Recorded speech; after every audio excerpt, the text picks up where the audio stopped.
Hello guys, আজকে একটি juicy মশলাদার চিকেনের রেসিপি আপনাদের সঙ্গে শেয়ার করছি। আশা করি রেসিপিটি আপনাদের ভালো লাগবে।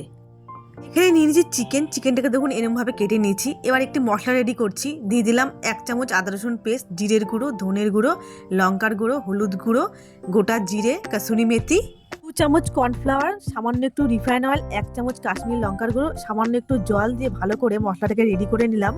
এবার দিয়ে দিলাম সমস্ত চিকেন, পরিমাণ মতো নুন, একটা গোটা পাতিলেবুর রস। এবার ম্যারিনেট করে আধ ঘন্টা ঢেকে রেখে দেবো।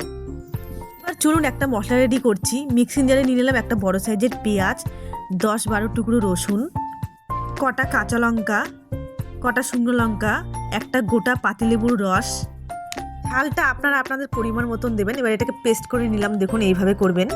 এবার একটি কড়াই বসিয়ে রিফাইন অয়েল গরম করে নিয়েছি। এবার ম্যারিনেট করা মাংস একটা একটা করে ছেড়ে দেবো।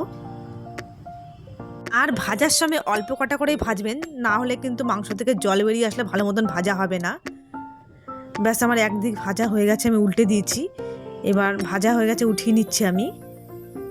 এরকম করে প্রত্যেক কটা ভেজে নিয়েছি আমি। এবার কড়াইয়ে দিয়ে দিলাম 1 চামচ বাটার আর পেস্ট করে রাখা মশলা। এবার একটু নাড়াচাড়া করে দিয়ে দেবো 1 চামচ লঙ্কার গুঁড়ো, চিলি সস, টমেটো সস। আবার একটু ভাজা ভাজা করে নেব।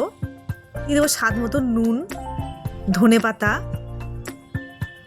ব্যাস আমার ভাজা ভাজা হয়ে গেছে, কালারটা খুব সুন্দর হয়েছে দেখুন। এবার দিয়ে দেবো ফ্রাই করে রাখা চিকেন। এবার 3 মিনিটের মতন ভালো করে আবার ফ্রাই করে নেব।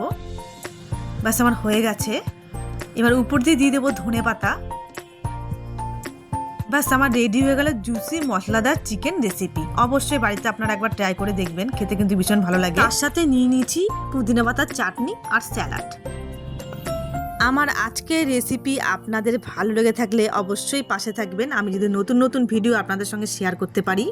আমি একটা ভেঙে দেখাচ্ছি, দেখুন কতটা নরম হয়েছে।